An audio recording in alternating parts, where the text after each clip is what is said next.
السلام عليكم ورحمة الله وبركاته.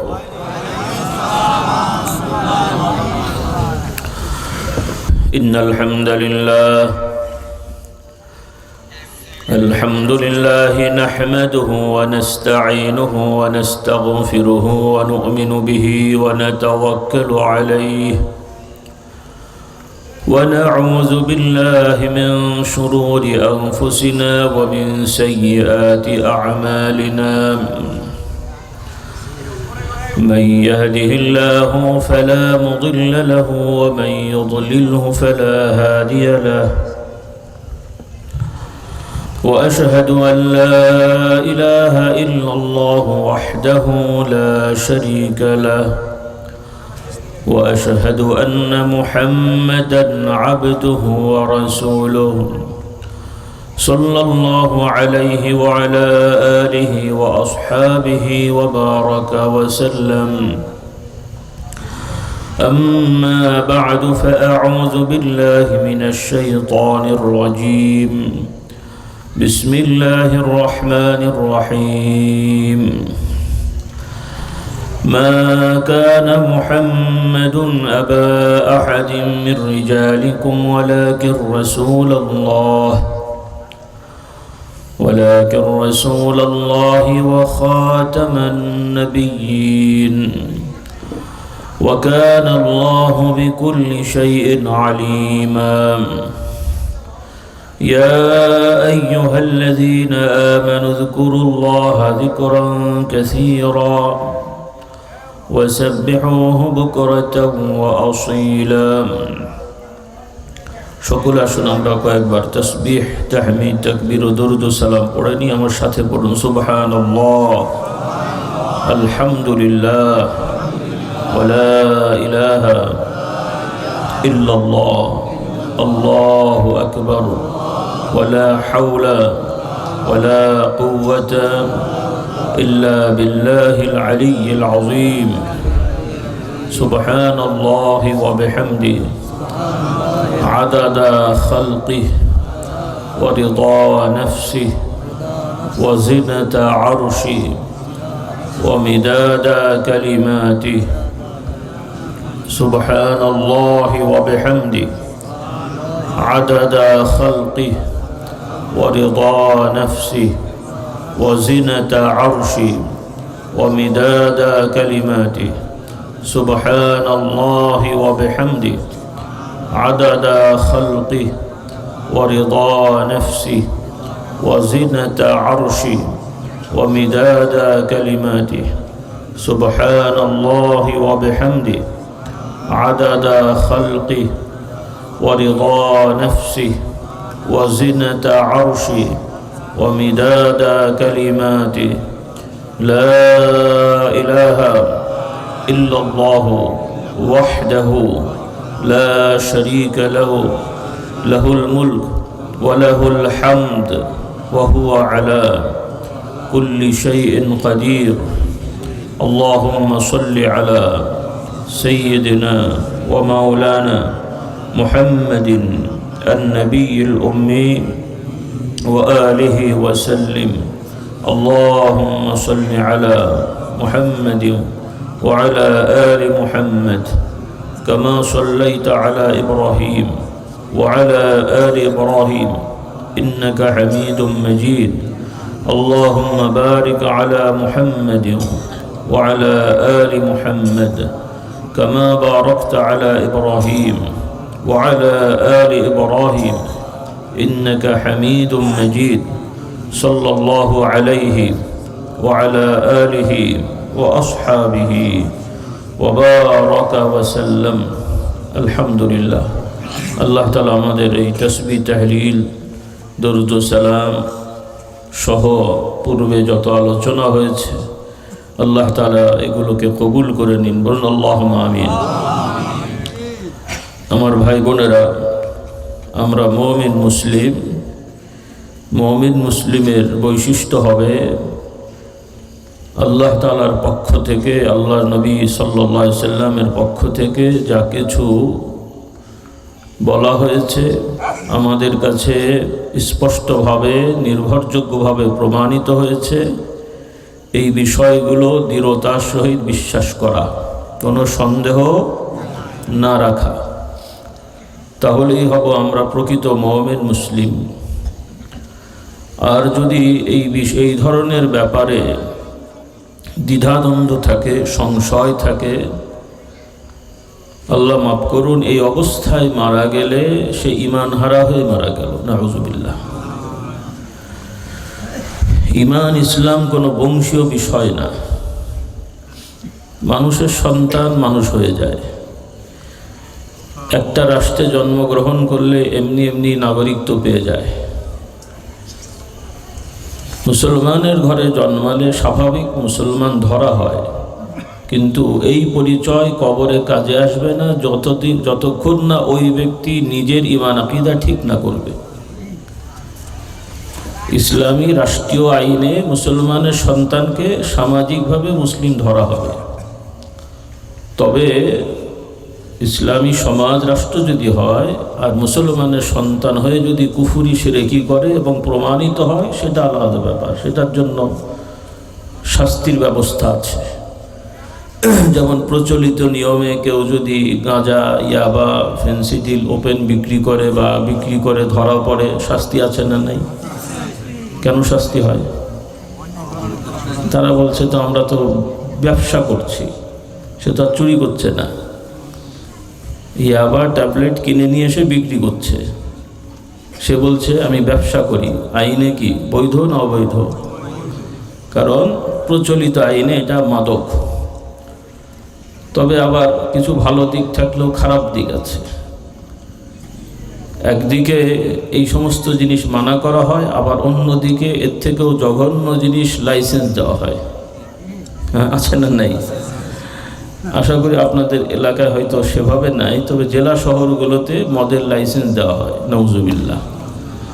হ্যাঁ, লাইসেন্সওয়ালা মদখোর গুনাহ হয় না? মনে হয় নাকি? এমনি খেলে গুনাহ হয়, আর সরকার লাইসেন্স দিলে গুনাহ হয় না, নাউযুবিল্লাহ। তো যাই হোক, সময় কম, বেশি কথা বলার সুযোগ নেই। বিক্ষিপ্ত কিছু কথা বলার চেষ্টা করব, যেগুলো প্রয়োজন আল্লাহ তাআলা বলার তৌফিক দান করুন। তো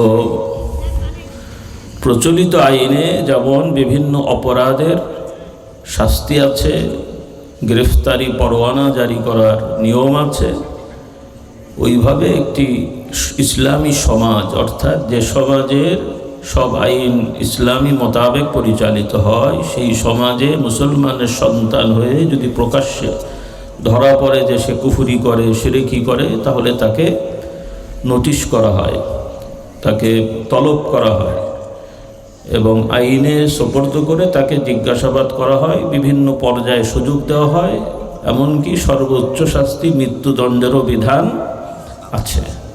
এটা শুনে হয়তো অনেকের মন খারাপ হবে। দুনিয়াবি নিয়মেও মৃত্যুদণ্ড আছে না নাই? হ্যাঁ, বিভিন্ন অপরাধের মৃত্যুদণ্ড আছে না, শুধু খুন করা না।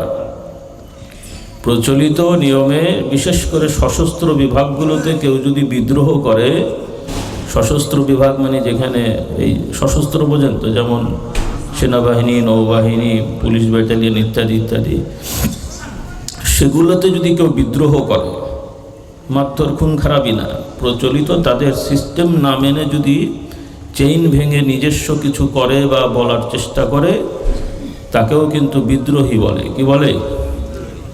এবং তার শাস্তিও কিন্তু মৃত্যুদণ্ড। তার শাস্তি কি? তাহলে মানুষের বানোয়াট নিয়ম ভাঙলে মৃত্যুদণ্ড দিলে সেটা আইন হয়ে গেল। আর মহান রব্বুল আলামিন নাই থেকে সব বানিয়ে সব ব্যবস্থাপনা তিনি করে দিলেন, আর তার সাথে বেয়াদবি করলে মৃত্যুদণ্ড হলে সেটা দোষণীয় নাকি? ও তো দুনিয়ায় বেঁচে থাকারই অধিকার নেই। কি বলেন? রাগ করলেন নাকি আপনারা? ভয় পাওয়ার কিছু আছে? আল্লাহ তাআলা আমাদেরকে ইসলাম বোঝার তৌফিক দান করুন। কথাগুলো বলতে হচ্ছে এজন্যে, যে বর্তমান মুসলিম নামধারী অনেক মসজিদে যাওয়া লোক, নামাজ পড়ে, হজ করে, দাড়িওয়ালা, টুপিওয়ালা, দেখতে বড় সুফি সাহেব, ফেরেশতা মার্কা, তারাও এমন এমন কথা বলে, স্পষ্ট কুফরি শিরকি, নাউজুবিল্লাহ। মানে ওই কথা যদি তার মনের কথা হয় আর ওই কথার উপরে যদি সে দৃঢ় থাকে, এই দাড়ি কোনো লাভ হবে না, এই নামাজও কোনো লাভ হবে না, এই জুব্বাও কোনো লাভ হবে না। কারণ যারা কুফরি শিরকি করে তাদের পেছনের সব আমল বরবাদ। বলেন নাউজুবিল্লাহ। আল্লাহ তাআলা বলেন, ইন্নাহু মান ইউশরিক বিল্লাহি ফাকাদ হাররামাল্লাহু আলাইহিল জান্নাহ ওয়া মাওয়াহুন নার। যারা আল্লাহ তাআলার সাথে অংশীদার, শরীকানায় বিশ্বাস করে, তার জন্য আল্লাহ তাআলা জান্নাত হারাম করে দেন। নাউজুবিল্লাহ। তার জন্য জান্নাত কি হারাম, মানে আল্লাহ তাআলা কখনোই তাকে জান্নাত দেবেন না। ওই অবস্থায় যদি মারা যায়, কুফরি শিরকি করেছে, তারপরে যদি আল্লাহ সুযোগ দেন, আলহামদুলিল্লাহ, হেদায়েত দেন, তওবা করে ফেরত এসে মারা যায়, ভালো হয়ে যায়, তাহলে সেটা বিপদ। কিন্তু কুফরি শিরকি করে কেউ মারা গেলে তার জন্য জান্নাত নিষিদ্ধ, মানে আল্লাহ তাআলা জান্নাত দেবেন না। তার ঠিকানা হবে স্থায়ী জাহান্নাম। বলুন নাউজুবিল্লাহ। তার ঠিকানা কোথায়? স্থায়ী জাহান্নাম। আর শিরকটা কি দেখতে অনেক সময় আকর্ষণীয় মনে হবে, ভালো কাজ মনে হবে। যেমন অন্যান্য যত ধর্ম আছে, সব ধর্মের মধ্যে তাদের যে নিয়ম কানুন তাদের কাছে অনেক ভালো লাগে, বাহ্যিকভাবেও দেখতে অনেক সময় ভালোই মনে হবে, কিন্তু ওই কাজের দ্বারা তারা জান্নাতি হবে না, ওই কাজের দ্বারা তাদের আমলনামা ভালো কাজ ভারী হবে না, বরং তারা জাহান্নামের পথে যায়। বলুন নাউজুবিল্লাহ। আপনারা মাশাআল্লাহ অনেকেই দেখে মনে হচ্ছে দিনের সাথে আছেন, আলহামদুলিল্লাহ, বিভিন্ন পর্যায়ে আলেম ওলামা সঙ্গী আছেন। মোটামুটি এই সমস্ত এলাকায় দিনের চর্চা তুলনামূলক বাংলাদেশের অনেক এলাকার তুলনায় ভালো। তারপরও সমস্যা আছে, তারপরেও কি সমস্যা আছে। আমি একটু বোঝার জন্য বলি, দেখি আপনারা কতটুকু খেয়াল রাখেন। আমি তো আপনাদের এলাকায় প্রথম, আশপাশে অন্য জায়গায় আসা হয়, তো আমি না আসলেও প্রথম হলেও অনেক ওলামা কেরাম তো কথা বলেন, আপনারা তো ওয়াজ নসিহত শুনেন, এবং দেখেও মনে হচ্ছে দিনের পথে আছেন, আলহামদুলিল্লাহ। কতটুকু আপনারা সচেতন বা খেয়াল আছে আমি একটু পরীক্ষা করে নিই, কি বলেন? পরীক্ষা হবে? ভয় নাই, ইনশাল্লাহ। আগেই সবাইকে পাশ করে দিলাম, কি বলেন? হ্যাঁ, ভুল হলেও পাস, সঠিক হলেও পাস। তো আপনারা শুনেছেন একটা সময় কিন্তু কাবা শরীফের মধ্যে এবং আশপাশে যেখানে তওয়াফ করে, এখন তো মাশাআল্লাহ ভিডিওতে সব দেখা যায়, আগে অনেকে দেখতে পেতেন না। আর 2-4 জন হয়তো হজে উমরায় গেছেন, আলহামদুলিল্লাহ। কাবা শরীফ যেটা আমাদের সবার সালাতের কিবলা দিক, মানে কাবাকে কিবলা করে নির্ধারণ করে আমরা কার জন্য সিজদা করি? আমরা ওই 4 কোনা পাথরের কাবা ঘরকে সিজদা করি না। কাবা আল্লাহ তাআলা সম্মান দিয়েছেন, নির্ধারণ করেছেন, সেটাকে সামনে থাকলে সামনে রেখে আর দূর থেকে ওই দিক ঠিক করে কিবলা বলা হয়, ওইটাকে ঠিক করে আমরা কাকে সিজদা করি? হ্যাঁ, এটাও আবার খেয়াল রাখতে হবে, কারণ অনেকে কাবাকেই মনে করে, কাবা ঘরটাকেই একটা অন্য কিছু মনে করে, এটা আবার আমাদের ভুল ধারণা। এজন্য আল্লাহ তাআলা হুকুম দিয়েছেন, ফালিয়াবুদু রাব্ব হাযাল বাইত। আল্লাহ তাআলা কাফের মুশরিকদেরকে হুকুম দিচ্ছেন যে রাসূলুল্লাহ সাল্লাল্লাহু আলাইহি ওয়াসাল্লামকে আল্লাহ তাআলা বলছেন যে, হে নবী, আপনি এদেরকে বলে দেন তারা যেন এই ঘরের প্রতিপালক রব তার ইবাদত করে, তার উপাসনা করে। বলুন সুবহানাল্লাহ। কারণ এর থেকে বোঝা যায় যে এক পর্যায়ে মক্কার মুশরিকেরা কাবা ঘরকেই পূজা করা শুরু করেছিল। কীরকম?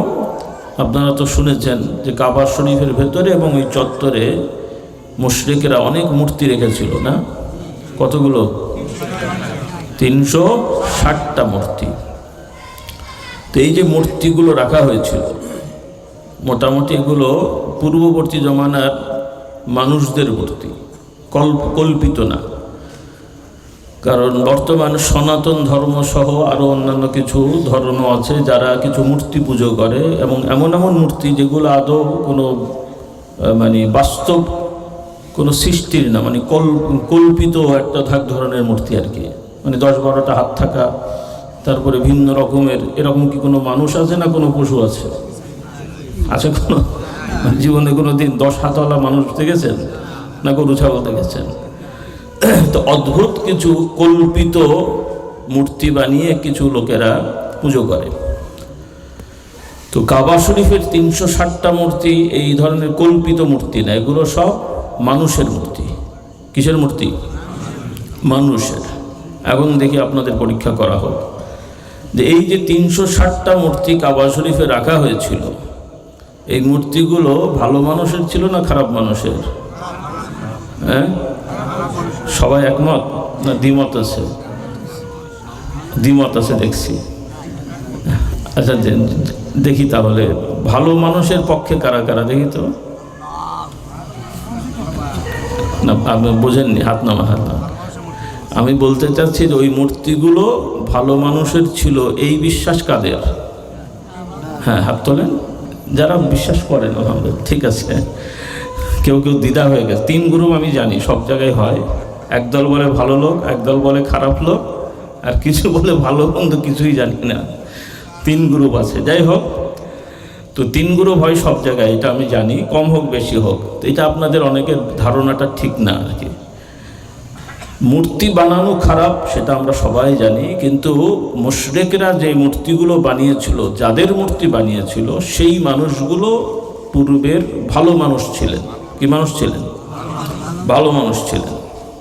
যেমন আপনারা নাম শুনেছেন হযরত বরফের আব্দুল কাদের জিলানী রহমতুল্লাহ আলাইহি, যাকে সাধারণভাবে আমাদের ভাষায় আমরা মানে ভারতীয় ভাষায় বড় পীর আমরা বলে থাকি। তো শেখ আব্দুল কাদের জিলানী রহমতুল্লাহ আলাইহি তিনি ভালো ছিলেন না খারাপ ছিলেন? এরপরে খাজা মুঈনুদ্দিন চিশতি আজমির শরীফে, তিনি ভালো ছিলেন না খারাপ ছিলেন?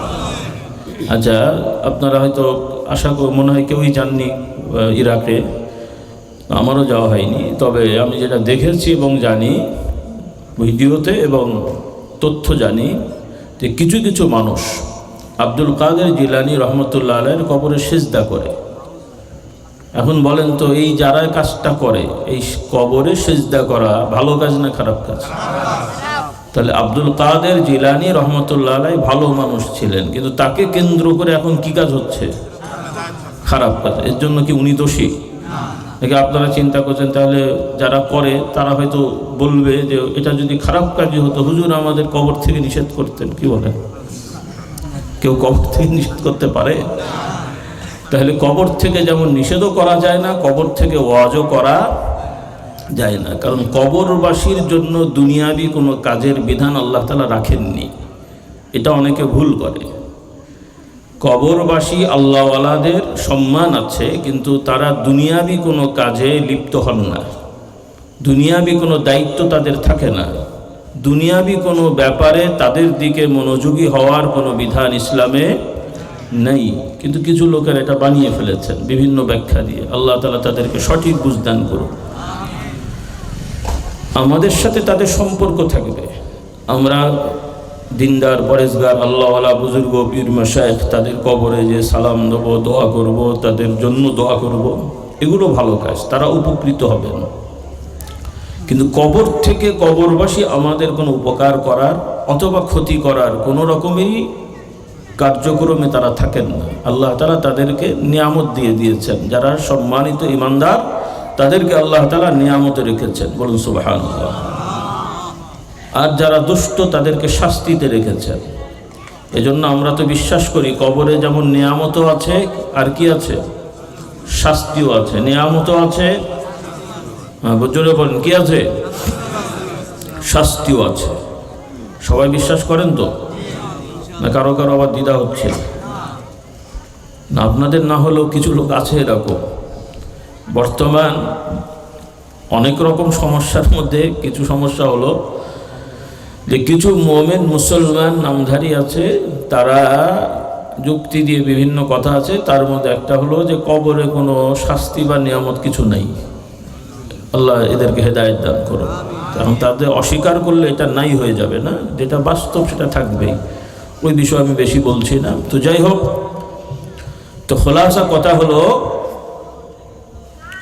কাবা শরীফে মূর্তি রাখা হয়েছিল আল্লাহওয়ালা বুজুর্গদের মূর্তি, বিভিন্ন ব্যাখ্যা দিয়ে।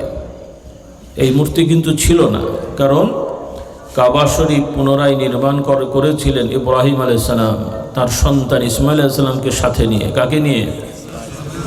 ইব্রাহিম আলাইহিস সালাম আল্লাহর হুকুমে ইসমাইল আলাইহিস সালামকে সাথে নিয়ে কাবা শরীফ নির্মাণ করলেন, আল্লাহ তাআলা হুকুম দিলেন।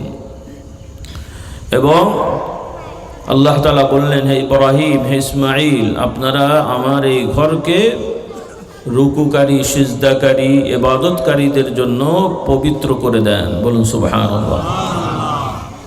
আন তাহিরা বাইতিয়া লিত-তাইফিনা ওয়াল আকিফিনা ওয়ার রুকআইস সুজুদ। আল্লাহ তাআলা বলছেন, হে ইব্রাহিম, ইসমাইল, তাওয়াফকারীদের জন্য, ইবাদতকারীদের জন্য এবং সেখানে অবস্থানকারীদের জন্য কাবা শরীফকে পবিত্র করে দেন। বলুন সুবহানাল্লাহ। তাহলে ইব্রাহিম আলাইহিস সালাম আল্লাহ তাআলার হুকুমে কাবা শরীফ নির্মাণ করলেন আল্লাহর ইবাদতের জন্য। কিন্তু আল্লাহ তাআলার পরীক্ষা, যে আল্লাহ তাআলা ইতিহাস দিয়ে আমাদের শিক্ষা দিলেন, সেই ইব্রাহিম আলাইহিস সালামের বংশেরই কিছু লোকেরা এবং তাদের সাথে আশপাশের কিছু লোকেরা মিলে বিভিন্ন যুক্তিতে, বিভিন্ন ধরনের নিয়মে তারা দর্শন আবিষ্কার করে সেই কাবা শরীফের মধ্যেই সেই সময়ের আল্লাহওয়ালা বুজুর্গ ভালো মানুষরা যারা মারা গেছেন তাদের স্মৃতি ধরে রাখার নামে প্রথমত মূর্তি বানিয়ে তারপরে সেই মূর্তিগুলো ইবাদত করা শুরু হয়ে গেছে। বলুন নাউজুবিল্লাহ। প্রথম শুরুটা ছিল স্মৃতিসৌধ বলে না, ভাস্কর্য। প্রথম শুরু হয়েছে যে অমুক ভালো মানুষ, অমুক আমাদের সম্মানিত নেতা, তার ছবিটা রাখলে আমরা স্মরণ করছি। প্রথমে রাখা হয়েছিল স্মরণ হিসাবে। এরপরে আস্তে আস্তে ওই স্মরণিকাটাই এক পর্যায়ে তাদেরকে শয়তান ওয়াসওয়াসা দিল, এত বড় আল্লাহওয়ালা বুজুর্গ, তোমাদের যাবতীয় প্রয়োজন হাজত মানত হলে এই বুজুর্গর মূর্তির সামনে এসে যদি তোমরা চাও, আরাধনা করো, তাহলে তোমাদের মনোবাসনা পূরণ হয়ে যাবে। বলুন নাউজুবিল্লাহ। হ্যাঁ, তারা কিন্তু এই মূর্তিদেরকে সৃষ্টিকর্তা বিশ্বাস করতো না। তারা বিশ্বাস করত যে এদের মাধ্যমে আল্লাহ তাআলার নিকটতম হওয়া যায়। বলুন নাউজুবিল্লাহ। কোরআন শরীফে এই কথাগুলো বলা হয়েছে। আমি একটু বলে দিয়ে আবার ভুলে যাব। আমার মা বোনদের বলতে চাই, আমার ছাত্র ভাইরা যারা আছো স্কুল, কলেজ, ইউনিভার্সিটির, আপনারা যারা বাবা মা আছেন, আপনাদের সন্তানেরা স্কুল কলেজে পড়ছে, মাদ্রাসায় তো কিছু বাচ্চারা পড়ে, তাদের সংখ্যা খুবই কম। কারণ বাংলাদেশের জরিপ অনুযায়ী শিক্ষার্থীদের মোটামুটি মাত্র 10 থেকে 11% ভাগ ছেলেমেয়েরা মাদ্রাসায় পড়ে, বাকি 90-89 ভাগই স্কুল কলেজে পড়ে। আর শুধু স্কুল কলেজে যদি পড়া হয়ে থাকে, আলাদাভাবে যদি সেভাবে মক্তব বা অন্য জায়গায় না পড়ানো হয়, তাহলে এই ছেলে মেয়েরা দিন শেখার কোনো সুযোগই পায় না। কোনো বাচ্চা যদি মক্তবে না যায়, শুধু এই গতানুগতিক স্কুলের সিলেবাসে পড়ে, যদিও ধর্ম ইসলাম শিক্ষা নামে অল্প কিছু আছে, কিন্তু এমনভাবে সিলেবাস করা হয়েছে বা আছে তাতে ওই শিক্ষা থাকে না। থাকে? যদি থাকতো তাহলে ওই ইসলাম শিক্ষা বই পড়ার পরেও স্কুল কলেজের 60-70-80% ছেলে নামাজ পড়ার কথা, কিন্তু পড়ে কি ভাই? আপনারাই জানেন। 7, 8, 9-এর ছেলে মেয়ে, ক্লাস 10-এর ছেলে মেয়ে যারা স্কুল কলেজে পড়ে, শতকরা কতজন নামাজি আপনাদের দেশে? 10 জন হবে? 10ই ধরলাম। হ্যাঁ, তাও হওয়া মুশকিল। হ্যাঁ, তাও মনে করেন 10ই ধরলাম, তাহলে 10 জন ছেলে মেয়ে শতকরা যদি নামাজ পড়ে, তাহলে বাকি 90 জন কি পড়ে না। আর 9-10-এর ছেলে মেয়ে বেশিরভাগই ইসলামী শরীয়তের বিধান অনুযায়ী এরা কি নাবালক না সাবালক? ইসলামী নিয়মে সাবালক। 14, 16, 18, 16, 17 বছরের ছেলে মেয়ে সবাই মোটামুটি কি সাবালক। তাহলে আপনারা এবার বুঝে দেখেন রেজাল্টটা। সাবালক মানে কি? তার উপরে নামাজ ফরজ, রোজা ফরজ, প্রয়োজন হলে হজও ফরজ হয়। কিন্তু 16-17 বছরের ছেলে মেয়ে, তার যদি ব্যক্তিগত সম্পদ থাকে এবং নিরাপদে যাওয়ার সুযোগ থাকে, তার উপরেও কি হজ ফরজ। অনেকে হয়তো বুঝতে পারছেন না, আছে না এরকম? এমনকি যাকাতও কি 16-17 বছরের ছেলে মেয়ে, তার যদি ব্যক্তিগত সম্পত্তি থাকে, তার উপরে যাকাত কি ফরজ। সেইভাবে পর্দা করাও ফরজ। তার মানে কি দাঁড়ালো? একটা 14, 16, 18 বছরের ছেলে মেয়ে যদি বেনামাজি হয়ে মারা যায়, বেরোজগার হয়ে মারা যায়, পর্দা পশিদা না মেনে মারা যায়, যাকাত আদায় না করে মারা যায়, তার উপরে ফরজ থাকলো, আল্লাহ মাফ করুক, সে শাস্তির ভেতরে পড়লো কিনা? হ্যাঁ? তাহলে আপনারা কি চান আপনাদের সন্তানেরা জাহান্নামী হোক? তাহলে স্পষ্টভাবেই আমাদের সমাজের, আমাদের ছেলে মেয়েদের 90% এমনি তো জাহান্নামী রে বাবা, আল্লাহ মাফ করুন। আমরা বদদুয়া করি না, কিন্তু এই 14, 18, 20 বছরের ছেলে মেয়ে মারা যায় না, তারা তওবা করে ইবাদত করে তারপরে মারা যাবে নিশ্চিত তো আমরা, নাকি? আমরা কেউ নিশ্চিত? তাহলে আমাদের সন্তানদেরকে আমরা স্কুলে পড়ালাম, কলেজে পড়ালাম, বাড়িঘর করে দিলাম, সবই আমরা করে দিলাম, কিন্তু ঈমান নামাজ শেখানোর ব্যাপারে এত অনীহা। এটার জন্য কি এক্সট্রা কোটি কোটি টাকা লাগে না লাখ লাখ টাকা লাগে বলেন? এই বুঝটা আমাদের নাই, আমরা বেখেয়াল। আপনারা ধার্মিক, হুজুরদের ভালোবাসেন, হুজুর আসলে পানি পড়া, তেল পড়া, মাথা পড়া সব পড়ে দেওয়া হচ্ছে। এই পড়া দিয়ে কি জাহান্নামের আগুন মাফ হয়? এমন কোনো হুজুর আপনাদের শিক্ষা দিয়েছেন যে পীর সাহেবের পানি পড়া রেখে দাও, কেউ মারা গেলে ওই পানিতে গোসল করালে জান্নাতে যাবে? যাবে? এটা তো সবাই বোঝেন। আর কেউ করলে আপনারা কি তাকে ভালো বলবেন না ভণ্ড বলবেন? কি বলবেন? তাহলে আপনাদের আবেগ আছে, ভক্তি আছে, কিন্তু আবেগটা সঠিকভাবে লাগানো হচ্ছে না। আপনাদের ছেলে মেয়ে সবাই বড় বড় মাওলানা সাহেব হুজুর হয়ে যাবে, এটা শর্ত না। তবে আপনারা আলেমের বাবা হলে ঠকে যাবেন না। আপনার সন্তান যদি বড় আলেম হয়, আপনি ঠকে যাবেন না সে ঠকে যাবে? বড় আলেম হলে, হুজুর হলে মনে না খেয়ে মরে যাবে নাকি? হুজুররা খেতে পায় না, না? কি মনে হয়? আমি অনেক সময় রসিকতা করে বলি যে আপনারা অনেকে হয়তো মনে করেন হুজুররা খেতে পাবে না অথবা কম খাবে। তা আমি আর কি করে বলি যে 10 জন ইমাম সাহেবের ওজন মাপেন আর 10টা প্রাইমারি স্কুলের হেড স্যারের ওজন মাপেন, দেখেন তো কার ওজন বেশি। কি বলে? হ্যাঁ, সামাজিকভাবে কার সম্মান বেশি? যদিও ইমাম সাহেবদেরকে একটু অবহেলা করা হয়, কিন্তু বাস্তবতায় সম্মানটা কার বেশি? একজন প্রাইমারি স্কুলে হেড স্যার হেঁটে গেলে কয়জন, 2-1 সালাম দিতে পারে, কয়জন দেয়? আর একজন ইমাম সাহেব যাই হোক, তার সাথে কেউ দুর্ব্যবহার কমিটিরা করলেও পরে দেখবেন কিন্তু হুজুর হুজুর বলে, বিপদে পড়লে ওই হুজুরেরই আবার পানি পড়া নেয়। কি বলে? এমনি সময় গালাগালি করলেও বিপদে পড়লে কিন্তু হুজুরকে বলে, হুজুর একটু দোয়া করে করেন। হ্যাঁ, করে নাকি? প্রথমত দিন, ইমান, আকিদা শিক্ষা, ইলম শেখা, এটা দুনিয়াবি কোনো বস্তু না। যদিও আজকাল এগুলো আমরা বানিয়ে ফেলেছি। এখন বহু মাদ্রাসার ছাত্রদের টেন্ডেন্সি, আমি টাইটেল পাস করে চাকরি করব, টাকা ইনকাম করব, দাওরা পাস করে চাকরি করব। এগুলো আসলে বস্তুগত বিদ্যা না। কোরআন, হাদিস, তাফসির, ফিকহ এগুলো পড়ার উদ্দেশ্য হলো আল্লাহর বান্দা হওয়া। কি হওয়া? এই জায়গাটাই এখন গরমিল হয়ে গেছে। এই জন্যই আমরা ফায়দা পাচ্ছি না। বহু টাইটেল পাস, ফায়দা নেই। বহু দাওরা পাস, ফায়দা কম। নাই বললে ভুল হবে, কাঙ্ক্ষিত ফল পাচ্ছি না, কারণ নিয়তে গণ্ডগোল। কিসে গণ্ডগোল? নিয়তে। তো যারা মাদ্রাসায় পড়েন বা পড়াবেন, ডিগ্রির জন্য নয়, চাকরির জন্য নয়, সামাজিক কোনো সম্মানের আশায় নয়, আল্লাহ তাআলার কাছে সম্মান পাওয়ার উদ্দেশ্যে। কারোর কাছে? কার কাছে? এই বুঝটা আমাদের থাকতে হবে। প্রথমত অভিভাবকদের এই বুঝটা থাকতে হবে, আর বাচ্চারা তো ছোট, তাদেরকে ওইভাবে ট্রেনিং দিতে হবে। আর দুনিয়াবি বিষয় অর্জন করাও দরকার, সেটার জন্য দুনিয়াবি যোগ্যতা অর্জন করা। কি করা? দুনিয়াবি যোগ্যতা অর্জন করা। সেটাকে ব্যবহার করে আপনি উপার্জন করবেন। দিনকে ব্যবহার করে উপার্জন না। ওয়াজ নসিহত এটা পণ্য না, বিক্রি করা পণ্য না।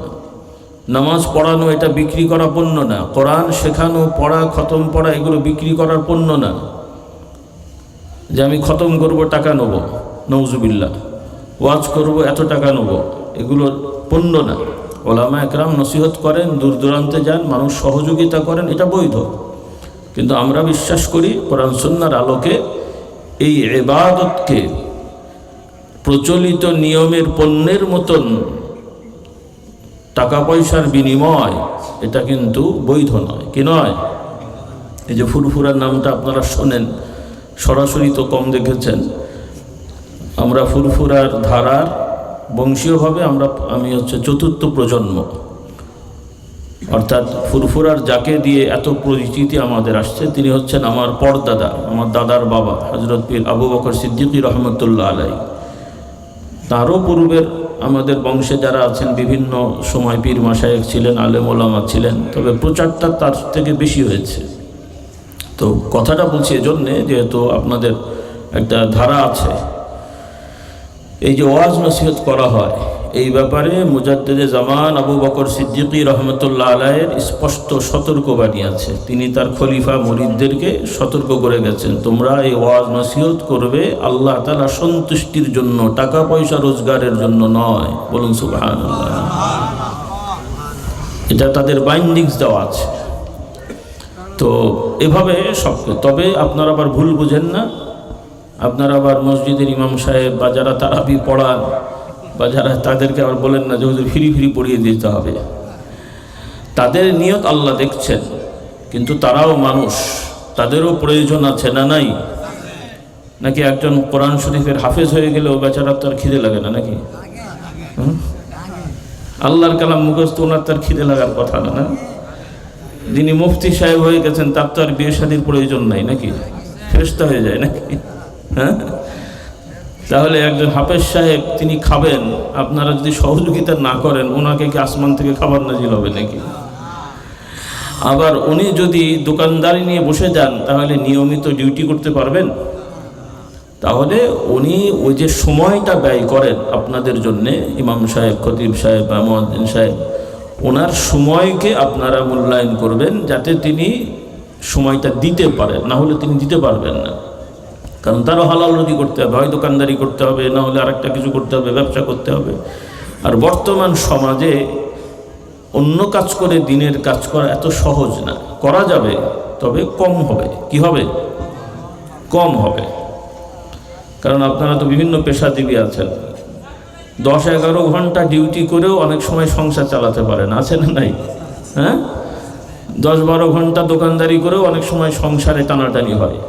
তো সেখানে যদি 3-4 ঘন্টা দোকানদারি করে বাকি সময় সে যদি অন্য কাজ করে, 3-4 ঘন্টার ইনকাম দিয়ে সংসার চালানো এত সহজ হবে? আগে সহজ ছিল। আজকে যে 300-400 বছর আগে, 100-200 বছর আগে মানুষ কৃষি সমাজ ছিল, গৃহস্থলী সমাজ ছিল, সেখানে 4-5-7-3 ঘন্টা ডিউটি করে বা কাজ করে সামান্য মানুষ সংসার চালাতে পারত। কিন্তু বর্তমানে এটা সম্ভব হয় না, প্রায় হয় না। আর কয়জন লোক আছে ওইভাবে বাপদাদার জমিদারি? খুব কম মানুষ আছে। যেমন ইমাম আবু হানিফা রহমতুল্লাহ আলাইহি, নাম শুনেছেন না? উনি কি বেতনভুক্ত ইমাম ছিলেন নাকি? মসজিদের ইমাম বেতন দেওয়া হতো?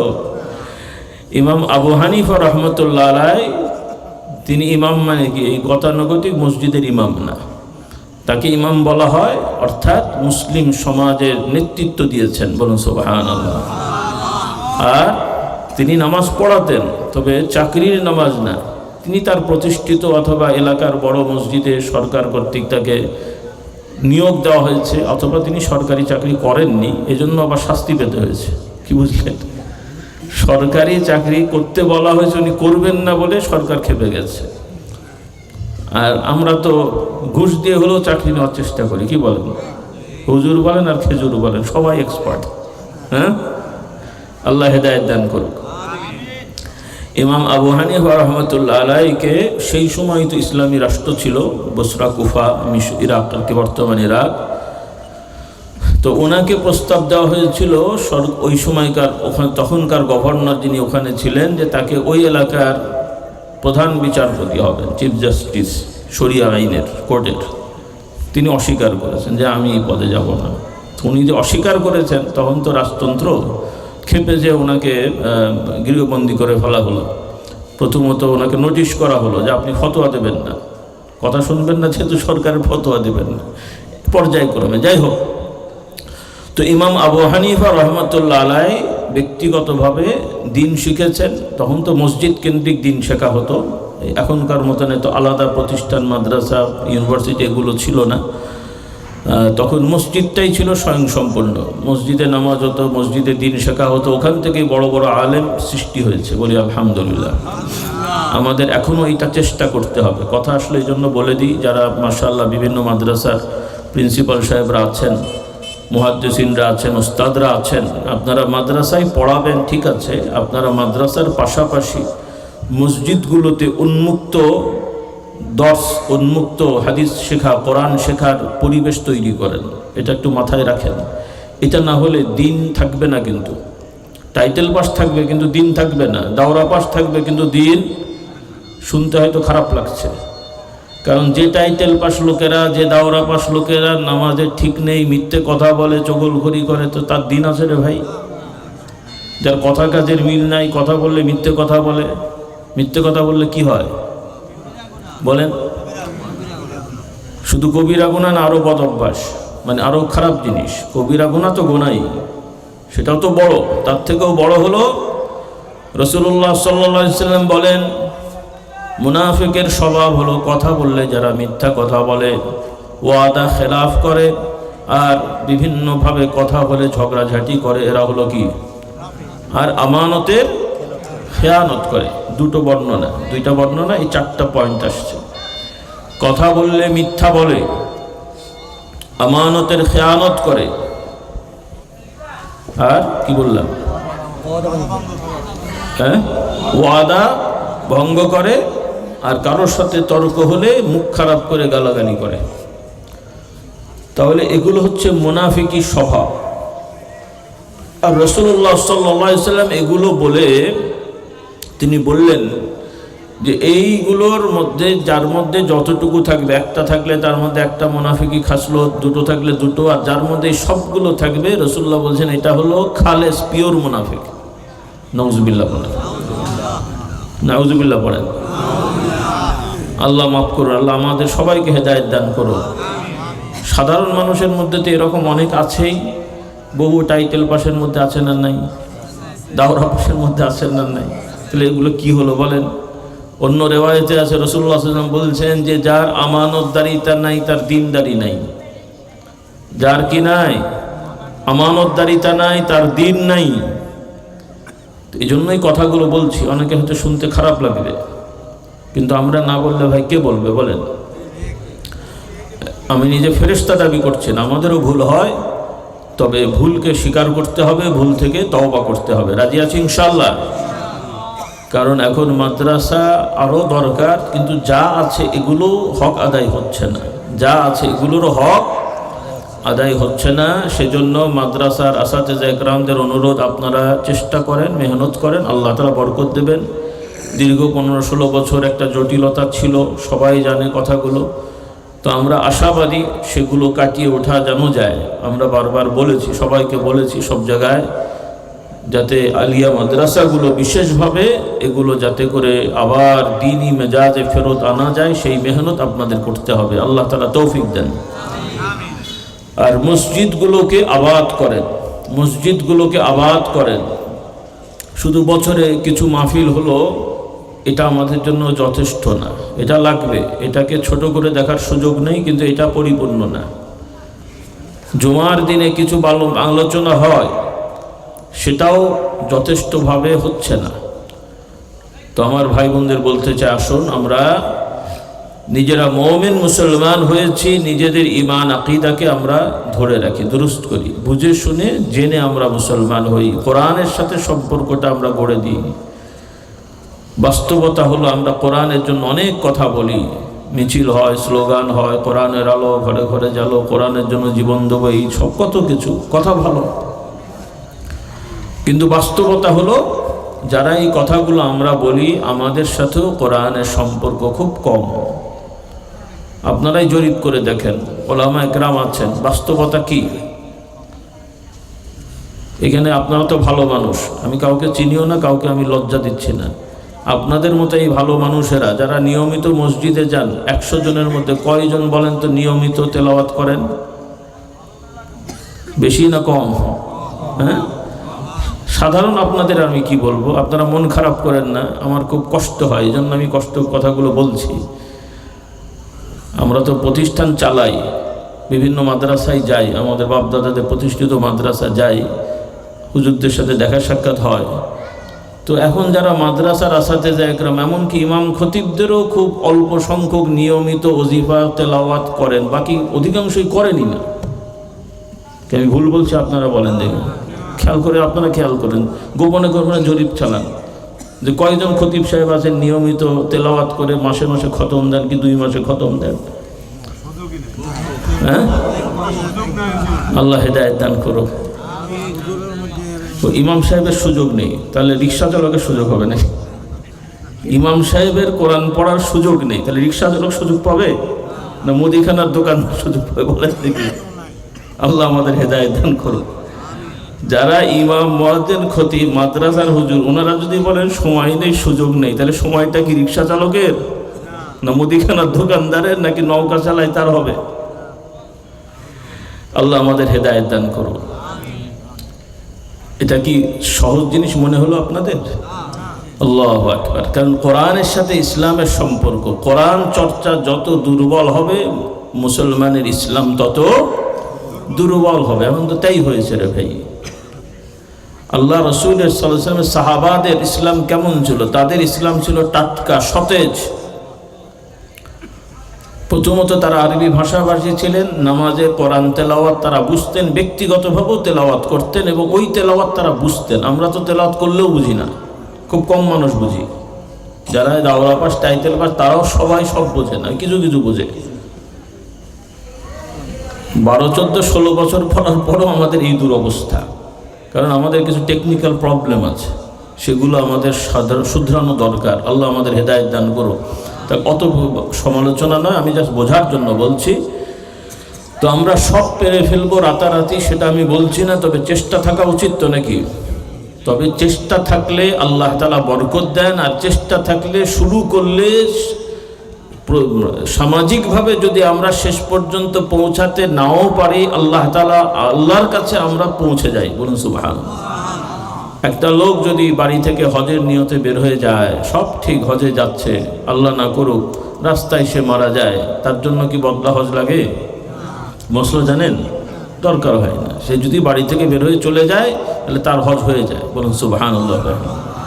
হ্যাঁ, বেরোয় চলে গেছে, বাড়িতে শুয়ে থাকলে না। সে হজের নিয়তে যে মক্কা শরীফ চলে গেছে অথবা রাস্তায় মারা গেছে সফর হালতে, তাহলে তার হজ ফরজ কি হয়ে যায়? আদায় হয়ে যায়, কারণ সে বের হয়ে গেছে। তো এই জন্য আমার ভাইদেরও বলছি, মা বোনদেরও বলছি, আগের তুলনায় এখন পড়াশোনার হার বেড়েছে। দিনী শিক্ষা অত না বাড়লেও কিছু বাড়লে, কিন্তু এখন মোটামুটি বাংলা পড়া সবাই কম বেশি জানেন, ইংরেজিও অনেকে চর্চা করেন, সেটা জরুরি না।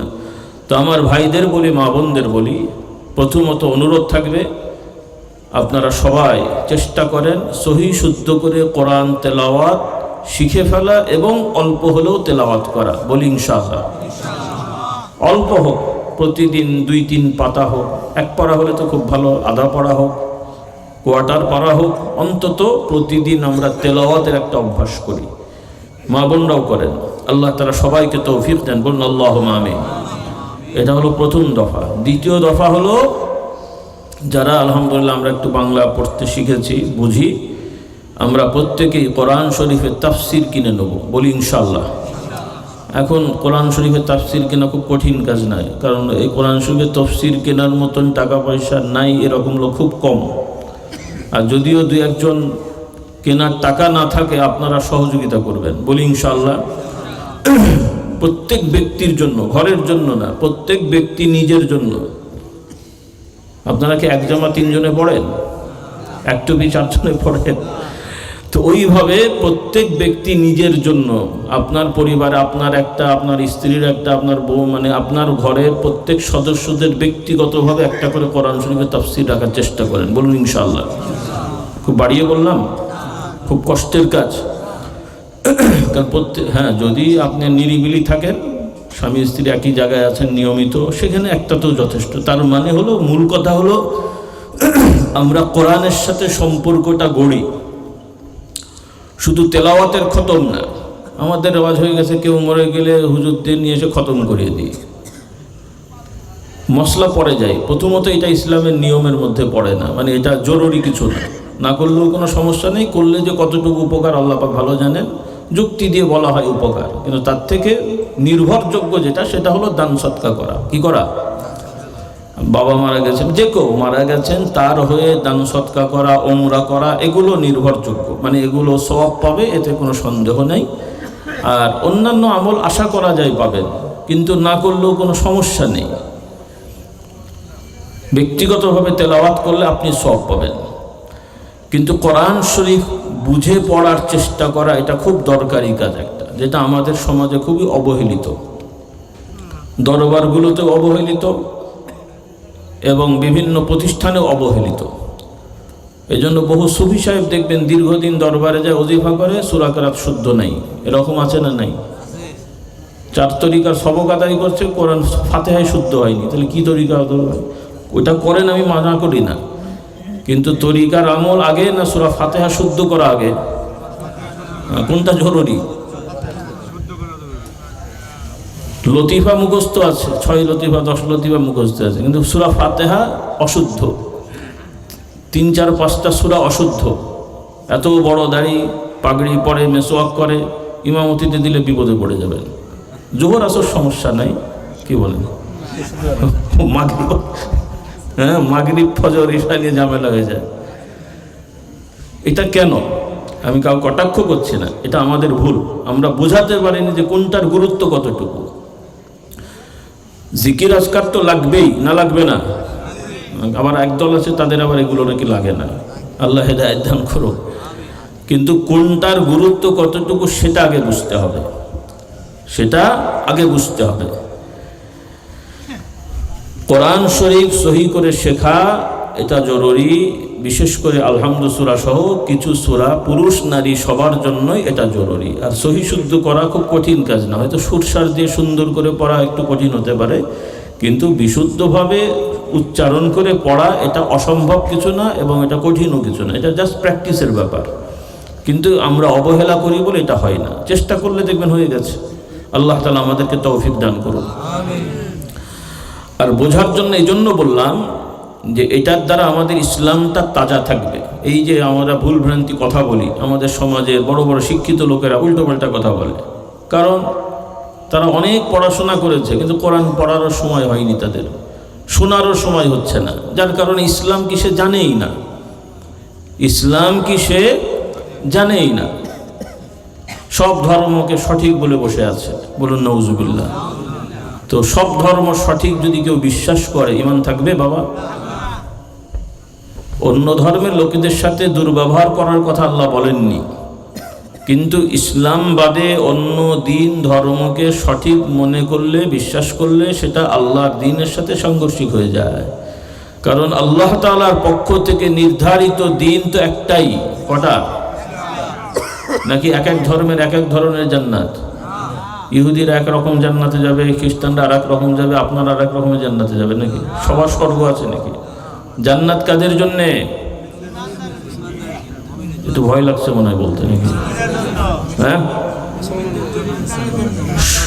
যারা সঠিকভাবে ঈমান আনবে এবং সৎকর্ম করবে, তাওহীদে বিশ্বাসী, রিসালাতে বিশ্বাসী।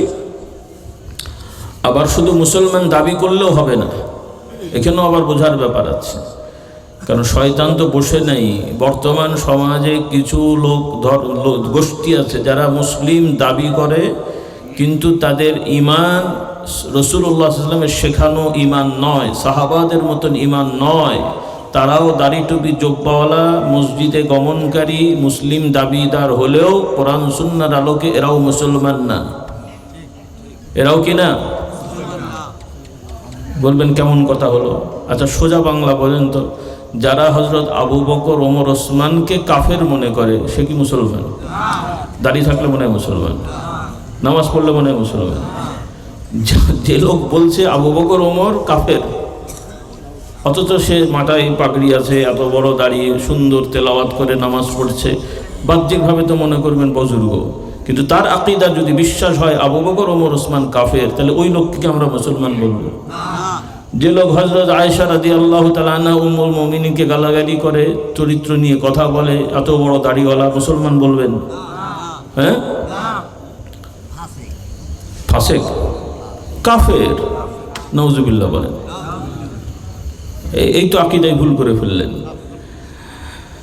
কারণ আয়েশা রাদিয়াল্লাহু তাআলা আনহা রাসূলুল্লাহর স্ত্রী এবং ঈমানদার, এতে কোনো সন্দেহ আছে?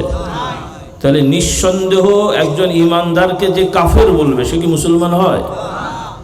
এটা তো আমাদের বাপ চাচা না। যদি অমুক এলাকার একজন মুসলমানকে একজন কাফের বললো সেটাও খারাপ, তবে আমরা নিশ্চিত তাকে কাফের বলবো না, তাকে ফাসিক বলবো যে সে একজন। কিন্তু আল্লাহ রাসূল সাল্লাল্লাহু আলাইহি ওয়াসাল্লামের সাহাবী, যার ব্যাপারে স্পষ্টভাবে আমাদের কাছে প্রমাণ আছে তিনি সাহাবী, এমন ব্যক্তিকে কেউ যদি কাফের বলে, বিশ্বাস করে, তাকে খারাপ বিশ্বাস করে, তাহলে সেই লোককে কি আমরা মুসলমান বলবো? বাবা, সে তো দাবি করবে আমি মুসলমান। বর্তমান সমাজে এরকম অনেক মুসলমান আছে, আল্লাহ তাদের হেদায়েত দান করো। এবং তাদের বই পুস্তক আপনাদের সমাজে আছে, সবার কাছে হয়তো নাই, তবে আপনাদের সতর্ক করে দিই। এই জন্য কেউ কেউ আবার উদারভাবে বলবে ইসলামী ঐক্য দরকার আছে, মুসলমানের সাথে ঐক্য হবে, অমুসলমানের সাথে হতে পারে, সামাজিক ঐক্য এটা দরকার আছে। সামাজিক ঐক্য এক জিনিস, ইমানি ঐক্য আর এক জিনিস। সামাজিক ঐক্য এক জিনিস, ইমানি ঐক্য আর এক জিনিস। সামাজিকভাবে, কারণ পৃথিবীর বিধান অনুযায়ী, আল্লাহর বিধান অনুযায়ী, কারণ আল্লাহ তাআলা তো ইসলামকে নির্ধারিত করে দিলেও অমুসলিমকে গণহারে হত্যা করতে তার হুকুম দেননি। হ্যাঁ, যুদ্ধ হবে কাদের সাথে? যারা আমাদের সাথে যুদ্ধ করতে আসবে, যারা আমাদের প্রতি হামলা করবে অথবা আমাদের জন্য হামলার কারণ হবে, তাদের বিরুদ্ধে অস্ত্র ধরার বিধান আছে। কিন্তু যে যার মতন আছে, যার যার ধর্ম নিয়ে পুজো করছে, তাকে আমরা দাওয়াত দেবো, মানলে মানলো, না মানলে নাই, কিন্তু তাকে লাঠি সোঁটা দিয়ে ভয় দেখিয়ে মুসলমান করার কোনো বিধান আছে নাকি? সেটা নেই। তো কথাগুলো বেড়ে যাচ্ছে, আমি মূল কথায় আসি। আমার ভাইদেরও সতর্ক করে দিই, যুবকদের, কারণ বর্তমান অনেকে ফেসবুক ইউটিউব দেখেন, আর ফেসবুক ইউটিউবে অন্যান্য ভালো সামাজিক কিছু থাকলে অনেক খারাপ আছে। ইসলামী ব্যাপারেও অনেক ওয়েবসাইট আছে বা ফেসবুক পেজ আছে যেখানে কুফরি শিরকি বিষয় প্রচার করা হচ্ছে। এই ব্যাপারগুলো আপনাদের একটু সচেতন থাকতে হবে। প্রথমত আমার অনুরোধ থাকবে, যারা সাধারণ মানুষ, আপনারা এই ফেসবুক ইউটিউব কেন্দ্রিক দিন শিখতে খুব একটা যাবেন না, আপনারা সরাসরি আলেমদের থেকে শিখবেন। কারণ আপনারা কে সঠিক বললো, ভালো বললো, খারাপ বললো, এটা বাদ বিচার করার ক্ষমতা অনেকেরই নেই। কারণ আমার মতো এরকম পাগড়িওয়ালা টুপিওয়ালা এসে যদি কোরআনের রেফারেন্স দিয়ে কথা বলে, সে ভুল বললো না সঠিক বললো আপনি বুঝতে পারবেন? সে বলল যে কোরআন শরীফের অমুক সূরার এত নম্বর আয়াতে এই কথা আছে, আপনি তো মনে করলে রেফারেন্স দিয়ে বললো, কিন্তু ওই রেফারেন্সকে আপনি খুঁজে দেখতে পারবেন? এই শয়তানিটাই ওরা করে। এখানেই তারা জানে যে মানুষ বোঝে না, আর ওই সময় কে কার সাথে ফাইট করবে সে তো রেকর্ড করে ছেড়ে দিচ্ছে, সামনাসামনি তো আর না। এজন্য বর্তমান ইসলামের নামে কোরআনের রেফারেন্স দিয়ে অনেক কুফরি শিরকি কথা সমাজে প্রচার করা হচ্ছে, ইসলামী নামে সংগঠন করে। বলুন নাউজুবিল্লাহ।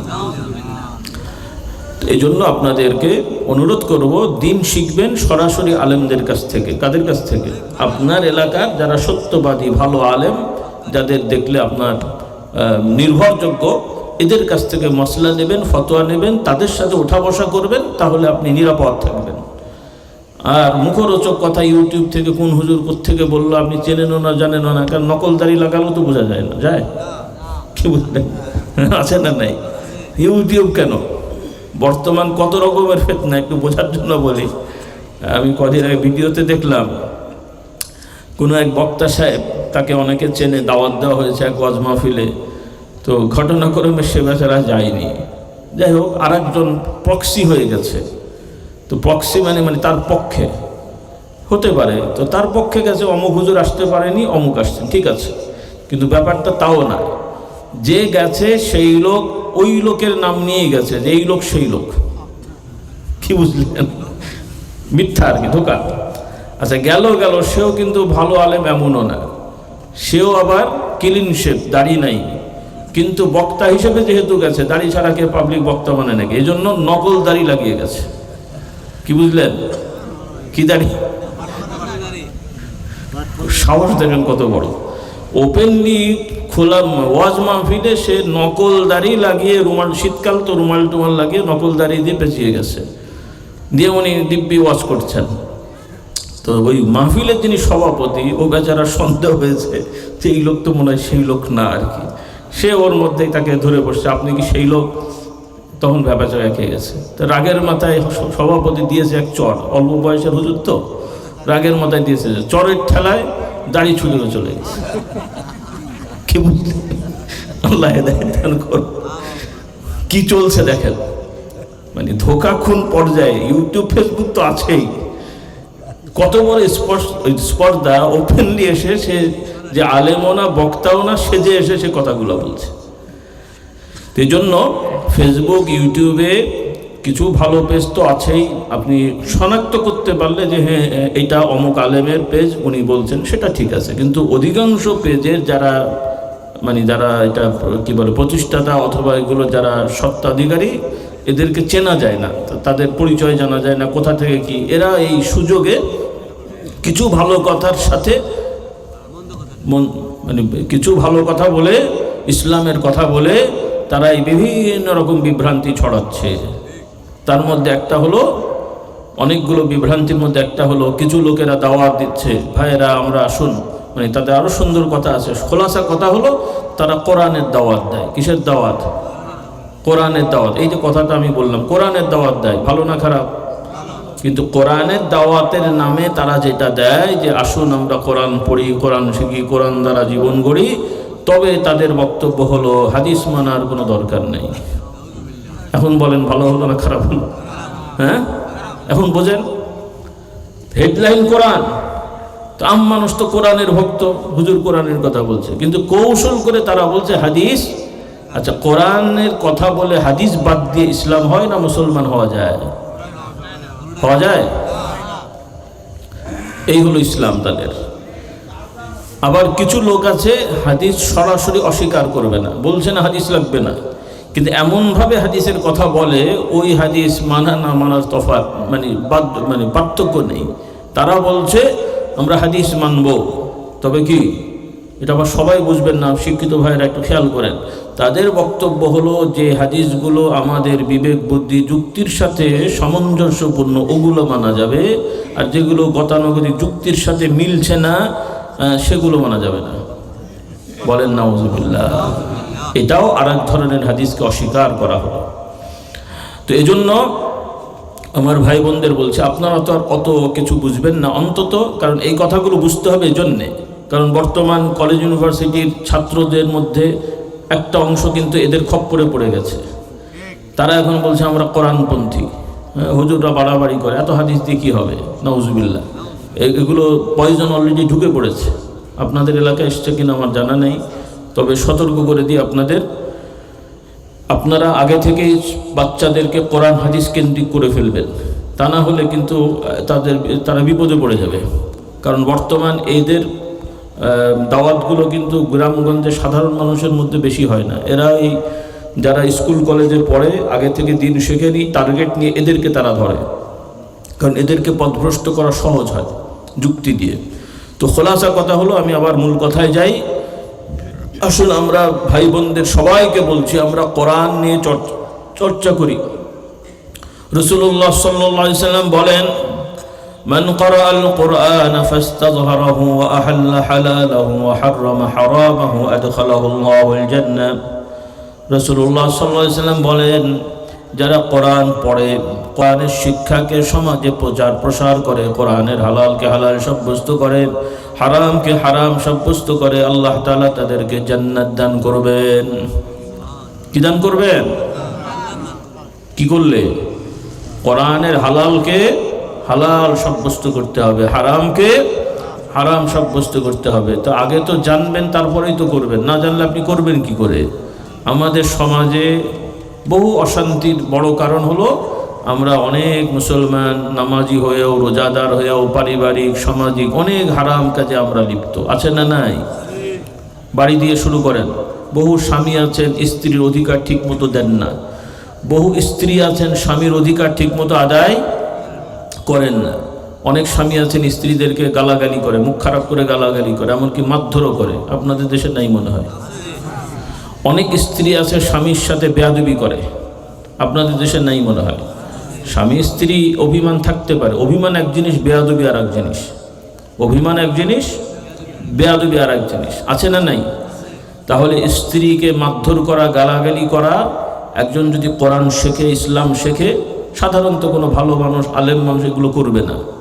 তার স্ত্রী যত বেয়াদবি হোক, সে কিন্তু এটা করবে না। কারণ মুমিন মুসলিম, তার সাথে কেউ জুলুম করলেও সে কিন্তু জুলুমবাজ হয় না। সে বিচার চাইতে পারে কিন্তু জুলুম করতে পারে না। আমাদের শিক্ষাটা কি হবে? আমাদের প্রতি কেউ জুলুম করলে আমরাও জুলুম করব না?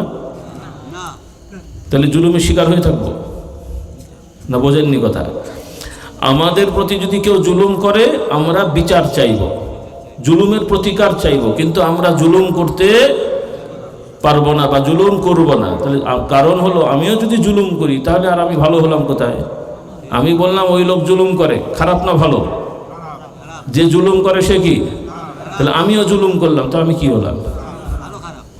তাহলে খারাপই হয়ে গেলাম। তো প্রতিকার কি? ইসলামের বিষয় হলো শাস্তি। শাস্তি হলো প্রতিশোধ নেওয়া যায়, সেটাও নিয়মের মধ্যে। কথার কথা, কেউ যদি আমাকে একটা চর মারে, তাহলে আমি আমার প্রতিকার পাওয়ার জন্য যদি বলা হয়, তাহলে আমার অধিকার থাকবে, আমি যদি মারতে যাই কয়টা মারব?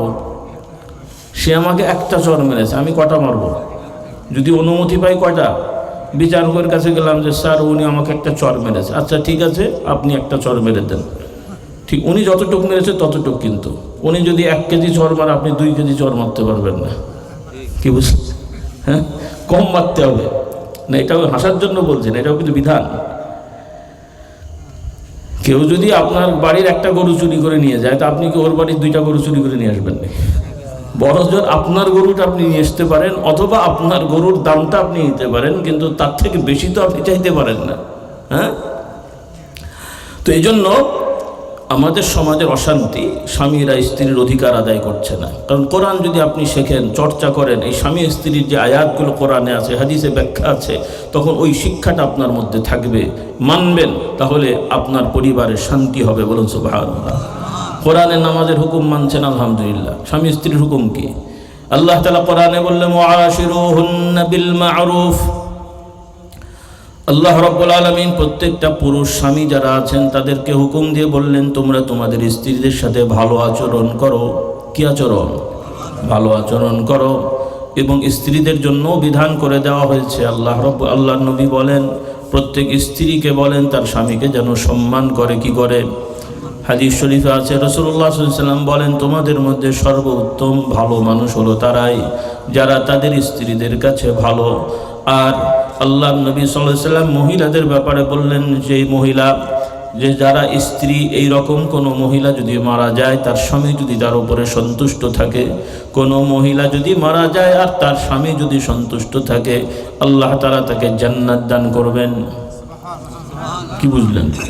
তাহলে ইসলামে দেখেন বড় শিক্ষা, পারিবারিক সম্মান বজায় রাখা, অধিকার আদায় করা।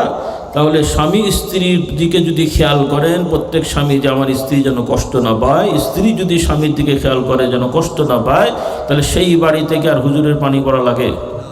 কি বুঝলেন?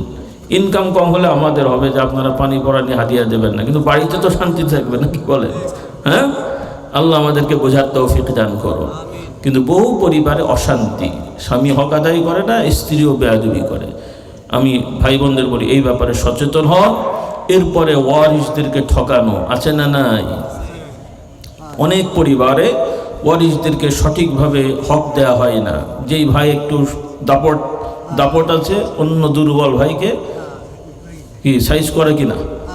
আপনাদের দেশে নাই মনে হয়। এরপরে দাদা সম্পত্তি রেখে গেছে, ঠিক মতো হয়তো আগে বন্টন হয়নি, এবার চাচাতো ভাইদের মধ্যে গন্ডগোল, যার একটু দাপট আছে আরেকজন একটা দখল করে নেয়। আছে না নাই? এগুলোর কি দরকার আছে আমাদের? হ্যাঁ, আল্লাহ তাআলা যাকে যতটুকু অধিকার দিয়েছেন, বুঝে শুনে জেনে শুনে খবরদার আরেকজনের অধিকার আত্মসাৎ করবেন না। আর যেটা নিয়ে সন্দেহ আছে সেখানেও জোর জবরদস্তি করবেন না, ফয়সালা করেন, বসেন, হ্যাঁ বসেন, ফয়সালা করেন। কারণ জোর করে আরেকজনের জিনিস আত্মসাৎ করে আপনি কখনোই শান্তিতে থাকতে পারবেন না। নামাজ পড়লে হবে না, রোজা করলে হবে না, হজ করলে হবে না।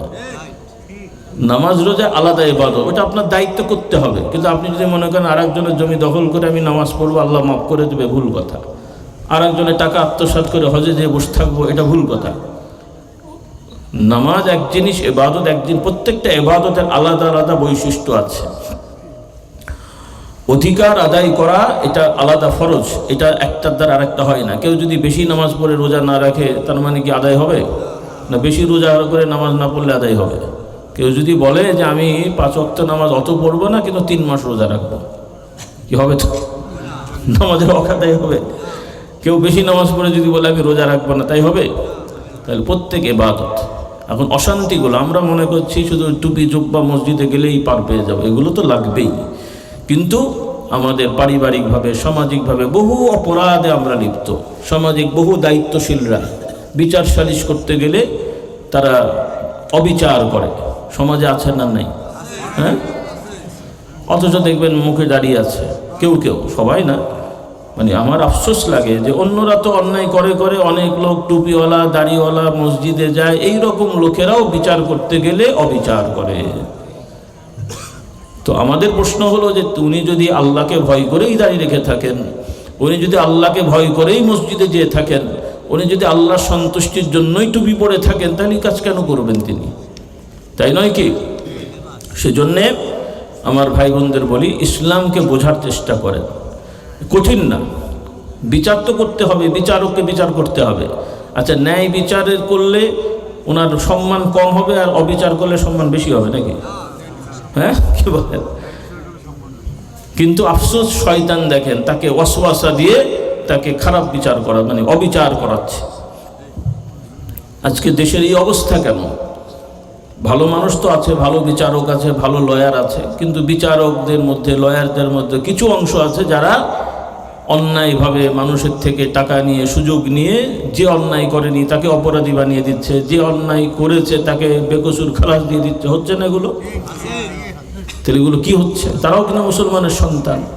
আবার অনেককে, আবার আমরা যেটা তথ্য পাই বা দেখি মাঝে মাঝে, যে সকল বিচারকদের কথা বলা হয় এই করে সেই করে, আবার বাইরে ভাবে দেখি দাড়িওয়ালা টুপিওয়ালা হজে যায়। তো কি শিখলো এরা? এজন্য কারণ হলো এদের সাথে আসলে কোরআনের সাথে সম্পর্ক নেই, ইসলাম সঠিকভাবে শেখেনি। আর সবাই শিখলেই যে আবার মানে তা না, কারণ অনেক লোক আছে জেনে শুনেও শয়তানি করে। আর এগুলো তো কমন সেন্সের ব্যাপার, এগুলো তো নতুন করে শেখানোর কিছু না। একজন বিচারক ঘুষ খাওয়া অন্যায়, নিরপরাধ মানুষকে অপরাধী বানানো অন্যায়, এটা কি আর তাকে শেখাতে হয়? বিচারক তো এমনিই জানে, উকিল সাহেবরা তো এমনিই জানে, কিন্তু তারপর এই কাজগুলো করে। কিন্তু তারা ভুলে যায় যে এটা যে কত বড় অপরাধ। এমনি লোকেরা অপরাধ করে সেটা তো করে, কিন্তু একজন আইনের লোক হয়ে নিরপরাধ মানুষকে অপরাধী প্রমাণ করলেন অথবা অপরাধীকে নিরপরাধ বানালেন যুক্তি দিয়ে, কিয়ামতের দিনে যে কত বিপদে পড়বে তারা জানে। কত মানুষের অভিশাপ তার উপরে যাবে। কারণ একটা নিরপরাধ মানুষ, তাকে শাস্তি দেওয়া মানে তার পরিবারের একটা বড় অংশ ক্ষতিগ্রস্ত হওয়া, আর এই সব ক্ষতির খেসারত তাকে কিয়ামতের ময়দানে দিতে হবে। হ্যাঁ, কিয়ামতে ফেরেশতাদেরকে ঘুষ দিয়ে পার পাওয়া যাবে? কিন্তু আমাদের এই দুর্দশা কারণ হলো যে আমরা কোরআন থেকে সরে যাচ্ছি। আসুন ভাই বোনদের বলছি, কোরআনের সাথে সম্পর্ক করেন, নিয়মিত কোরআনের তাফসির পড়েন, মাআরিফুল কোরআন, তাওজিহুল কোরআন, যারা বাংলা ভাষাভাষী। আর যারা মাশাআল্লাহ আলেম ওলামা, আপনারা তো বড় তফসিরগুলো পড়বেন, ইবনে কাসির, কুরতুবী এগুলো পড়বেন, জালালাইন পড়বেন। ইনশাআল্লাহ কোরআনের সাথে সম্পর্ক গড়েন। আল্লাহ তাআলা আমাদের তৌফিক দেন, বলুন আল্লাহুম্মা আমিন। এর সাথে হাদিস চর্চা করেন, আর ব্যক্তিগত ভাই বোনরা ওজিফা আদায় করেন। ওজিফা সকাল সন্ধ্যা জিকির আজকার, ফজরবাদ জিকির আজকার, আসরবাদ, মাগরিববাদ, এগুলো খুবই জরুরি বিষয়। যদিও ফরজ না, কিন্তু অনেক গুরুত্বপূর্ণ। অনেকে ফরজ না হলেই মনে করে গুরুত্বপূর্ণ না। ফরজ ফরজ, কিন্তু নফল ইবাদতও গুরুত্বপূর্ণ। নফল না করলে অপরাধ হয় না, কিন্তু নফলের দ্বারা আল্লাহ তাআলার প্রিয় হওয়া যায়। তো আল্লাহর প্রিয় হওয়া কি গুরুত্ব নেই? কথা বলে না? আল্লাহর প্রিয় হওয়ার চেষ্টা করার গুরুত্ব আছে না নাই? কাজেই নফল ইবাদতের দ্বারা আল্লাহর প্রিয় হওয়া যায়, ফরজ ঠিক রেখে। ফরজ বাদ দিলে তো আর নফল হয় না। এজন্য সকাল সন্ধ্যা জিকির। রাসূলুল্লাহ সাল্লাল্লাহু আলাইহি সাল্লাম বলেন, যে ব্যক্তি ফজরের নামাজ জামাতে পড়বে এবং ওই মসজিদে ওই অবস্থায় বসে থেকে জিকির আজকার করে সূর্য ওঠার পরে ইশরাকের সালাত নামাজ আদায় করবে, আল্লাহ তাআলা তার আমলনামায় একটা পূর্ণাঙ্গ মাকবুল হজ এবং উমরার সওয়াব দান করবেন। খুব কঠিন কাজ, কাজটা কঠিন না, তবে নিয়ম মেনে করতে হয়, না হলে পারা যায় না। আগে রাতে তাড়াতাড়ি ঘুমালে এই আমলটা করা যায়, রাত জাগলে আবার এটা সম্ভব হবে না।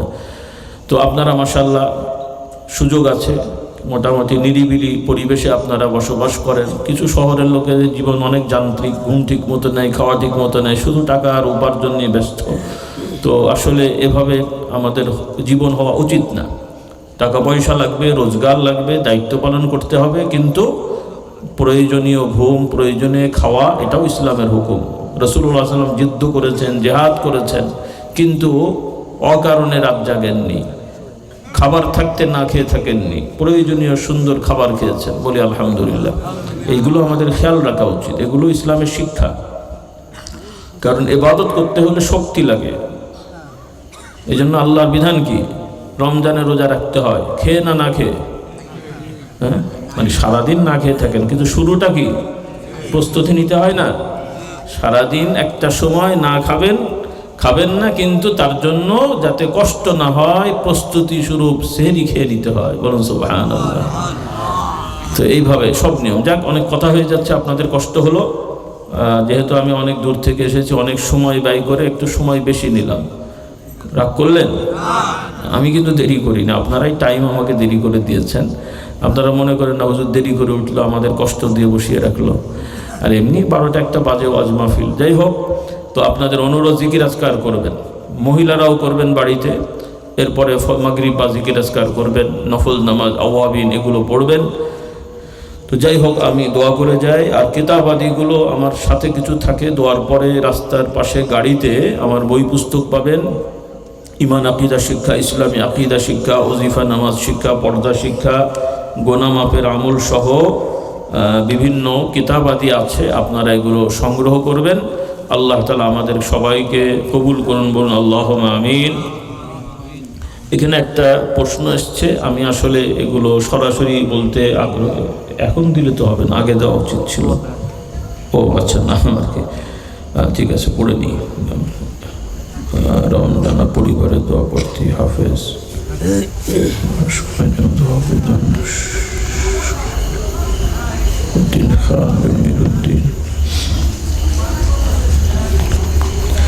অনেকে দোয়া চেয়েছেন, অসুস্থতা আছে, হার্ট স্ট্রোক আছে, মোট কথা যারা নাম দিয়েছেন 8 জন, আমরা তাদের বিশেষভাবে আর সবার জন্য দোয়া করছি।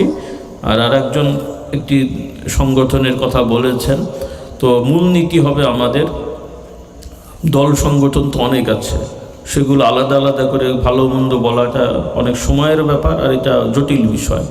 আমাদের মূলনীতি থাকবে যারা, যেটা আমি বললাম, আর এগুলো তো মূলনীতি আপনাদের বুঝতে হবে, যারা গোষ্ঠী কেন্দ্রিক দাওয়াত না দিয়ে, অর্থাৎ যারা আল্লাহর জন্য, দ্বীনের জন্য কথা বলবেন, আল্লাহমুখী করার চেষ্টা করবেন। আপনারাও আপনাদের বোঝ অনুযায়ী বিবেক বুদ্ধিতে বুঝবেন যে না, তারা আল্লাহর দিকে দাওয়াত দিচ্ছে, এই রকম যারা ভালো কাজ করবেন আপনারা সহযোগিতা করবেন, ঠিক আছে? আর যারা দেখবেন যে ইসলামের নাম ব্যবহার করে তারা শুধু একটা গণ্ডি করছে, যেমন আল্লাহ মাফ করুক, এখন আমি যদি ফুরফুরা হুজুর আসি, আমার সাথে 10-12 জন হুজুর নিয়ে আসলাম, তারা দেখা গেলো আমার আগে উঠে আমাদের হুজুরই একমাত্র পীরে মুকাম্মেল, ইনার হাতে বায়াত হলে সব জান্নাতে যাবেন, এই হুজুরের দরবারে গেলেই জান্নাত নিশ্চিত, এরকম যদি ওয়াজ করে তাহলে খুব ভালো হবে তো নাকি? বুঝতে হবে এটাই ভণ্ড। কি বুঝতে হবে এটা কি? হ্যাঁ, ফুরফুরা হোক, অন্য হুজুর হোক, এগুলো আমাদের পরিচয়, সামাজিক পরিচয়, কিন্তু আমাদের দাওয়াত হবে ফুরফুরার দল হওয়া না। কার দল হওয়া? তবে অন্য হুজুর যদি তার দল করে ওটা মনে হয় ঠিক। হুজুর অনেক হতে পারেন, কিন্তু দাওয়াত হবে কার? ওই রকম বিভিন্ন দাওয়াতি দল সংগঠন হয়তো সমাজে আছে, যারা বলবে ভাই আপনি আল্লাহর দলের হন, নামাজ পড়েন, রোজা করেন, ঠিক আছে, এখন যদি বলে যে না আপনারা আমার দলের হয়ে মানে এই দয়াতের সাথে থাকলেই কামিয়াব, আর কেউ দিনের কাজ করে না, আমরাই একমাত্র করি, তাহলে বুঝতে হবে এটা ভণ্ডামি হচ্ছে। বোঝা গেছে কথাটা? কারণ ইসলাম কারো বাপদাদা 14 গোষ্ঠীর ওয়ারিশ সম্পত্তি না, কোনো মাওলানা হুজুরের ওয়ারিশ সম্পত্তি না, কোনো ইসলামী দলের আমিরের বাপদাদার সম্পত্তি না। ইসলাম আল্লাহর দেওয়া দিন। মুহাম্মদ রাসূলুল্লাহ তার শেষ নবী। আমরা নবী থেকে সাহাবীদের থেকে ইসলাম পেয়েছি। কাজে আল্লাহ রসুলের সাহাবীদের মতাদর্শের বাইরে কোনো ব্যাখ্যা বিশ্লেষণ কোনো হুজুর পীর সাহেব স্কলার দিলে সেটাকে আমরা মেনে নিতে পারবো না, এবং ওই দাওয়াত যারা দেবে তাদের সহযোগিতা করা যাবে না। এই হলো মূলনীতি। কথা বোঝা গেছে না বোঝা যায়নি? কারণ অত তো আর নাম ধরে বলা যাবে না বাবা, মূলনীতি হলো এইটা। বোঝা গেছে? এটার উপরে আপনারা থাকবেন। কাজেই ভুলভ্রান্তি মানুষের হয়, কারণ বর্তমান যে যারা সবাই একরকম না। কারণ আমরা নিজেরাও তো ভুক্তভোগী। কারণ আমাদের অনেক ভক্তরা অনেক কথা বলে যেগুলো আমরা বলি না, তারা বলে, কিন্তু দোষ আপনি আমাদের। কাজে এটা এইরকম সবার আছে। অনেক দরবারের মূল হুজুর যিনি, উনি হয়তো ভালো মানুষ, আল্লাহওয়ালা, উনি উল্টোপাল্টা বলে না, কিন্তু ওনার ভক্ত নামধারীরা উল্টোপাল্টা বলে, কিন্তু দোষটা হয় হুজুরের। তো এইরকম ইসলামী কিছু দল সংগঠন আছে, তাদের কিছু অনুসারী দলের লোকেরা উল্টোপাল্টা কথা বলে, যার কারণে পুরো পরিবেশটা নষ্ট হয়।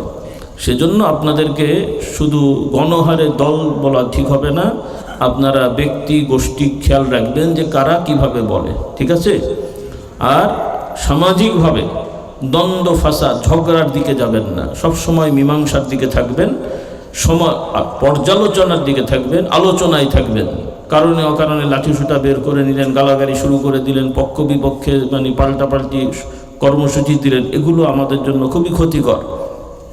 অনেক সময় এগুলোকে ইমানি জজবা দেখায় মানুষ, এগুলো ইসলামী নিয়ম না। আমাদেরকে এগুলো বুঝতে হবে ইনশাল্লাহ। যাক, অনেক কথা বলে ফেলেছি। আল্লাহ তাআলা আমাদের সবাইকে দিনের উপরে, হেদায়েতের উপরে কায়েম রাখুক।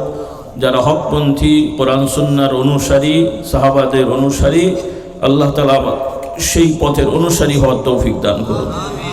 আবারও অনুরোধ, আসুন কোরআন হাদিস চর্চা করবেন, মানুষদের সাথে ভালো আচরণ করবেন, ধর্ম বর্ণ নির্বিশেষে মানুষ হিসেবে সবার সাথে মানবিক আচরণ করবেন। তবে ঈমান আকীদার ব্যাপারে কারোর সাথে কোনো ছাড় দেওয়া যাবে না। এই মূলনীতিগুলো খেয়াল করবেন। উদারতা দেখাতে যে আবার ঈমান বিরোধী কাজ করা যাবে না, যাবে? এই জিনিসগুলো খেয়াল রাখতে হবে। যার যার ধর্ম সে নিয়ে থাকবে, কিন্তু উদারতা দেখাতে যে আপনিও কি পুজো করবেন নাকি আপনার গরুর চনা খেয়ে বসে থাকবেন? ওরা খায় আপনিও খাবেন নাকি? নাউজুবিল্লাহ। তারা তাদেরটা করুক, সেটা ভিন্ন, কিন্তু আমরা মানুষ হিসেবে ভালো ব্যবহার করব, কিন্তু অন্য কোনো ধর্মের রেওয়াজে অংশগ্রহণ করা যাবে না। এগুলো খেয়াল রাখতে হবে। তো সর্বোপরি আজকের এই মাহফিল যারা আয়োজন করেছেন, মুহতারাম যারা কমিটির সদস্যবৃন্দ আছেন, আল্লাহ তাআলা সবাইকে কবুল করুন, এবং অত্র এলাকার দায়িত্বশীল জনপ্রতিনিধি মুহতারাম আছেন, আল্লাহ তাআলা সবাইকে কবুল করুন। বলুন আল্লাহুম্মা আমিন। শুনুন, আমরা সবাই এখানে তওবা করে ইস্তেগফার পড়ি, আমার সাথে পড়ুন। আর দোয়ার পরে কিতাবগুলো নিয়ে যাবেন। একটা হলো কিতাব নেন, আমরা বিভিন্ন রকমের কিতাব রেখেছি, ছোট ছোট বই আছে, আপনারা সংগ্রহ করেন। ঈমান, আকীদা, জিকির, আজকার শেখার জন্য সবার জন্য উন্মুক্ত, এমন না যে এটা করতে হবে। আসুন সবাই আমরা তওবা, ইস্তেগফার, দরুদ শরীফ পড়ে নিই, আমার সাথে পড়ুন। আল্লাহুম্মা আনতা রাব্বি লা ইলাহা ইল্লা আনতা খালাকতানি ওয়া আনা আবদুকা ওয়া আনা আলা আহদিকা ওয়া ওয়া'দিকা মাস্তাতা'তু আউযু বিকা মিন শাররি মা সানা'তু আবু'ু লাকা বিনি'মাতিকা আলাইয়া ওয়া আবু'ু বিযামবি ফাগফির লি ফাইন্নাহু লা ইয়াগফিরু যুনুবা ইল্লা আনতা। যেটা পড়লাম আরবিতে বলা হয় সাইয়্যিদুল ইস্তিগফার। রাসূলুল্লাহ সাল্লাল্লাহু আলাইহি ওয়াসাল্লাম বলেন, যে ব্যক্তি এই ইস্তিগফার সকালে পড়বে, সে যদি ওই দিনে মারা যায়, আল্লাহ তাআলা তার জন্য জান্নাত বরাদ্দ করে দেবে। যে ব্যক্তি সন্ধে বা রাতে পড়বে, সে যদি ওই সন্ধে বা রাতে মারা যায়, আল্লাহ তাআলা তার জন্য জান্নাত বরাদ্দ করে দেবেন। যেগুলো আপনারা আমার কিতাবে আছে, এগুলো শিখবেন, পড়বেন ইনশাআল্লাহ। আল্লাহ তাআলা তৌফিক দেন। বলুন আল্লাহুম্মা আমিন। সকলে একটু সূরা ফাতিহা পড়ে নিন। বিসমিল্লাহ, আউযু বিল্লাহি মিনাশ শাইতানির রাজিম। বিসমিল্লাহির রাহমানির রাহিম। আলহামদুলিল্লাহি রাব্বিল আলামিন আর-রাহমানির রাহিম। ইহদিনাস সিরাতাল মুস্তাকিম সিরাতাল লাযিনা আন'আমতা আলাইহিম। সূরাতুল ইখলাস 3 বার পড়ে নিন। বিসমিল্লাহির রাহমানির রাহিম। কুল হুয়াল্লাহু আহাদ, আল্লাহুস সামাদ, লাম ইয়ালিদ ওয়া লাম ইউলাদ ওয়া লাম ইয়াকুল লাহু কুফুওয়ান আহাদ। قل هو الله أحد الله الصمد لم يلد ولم يولد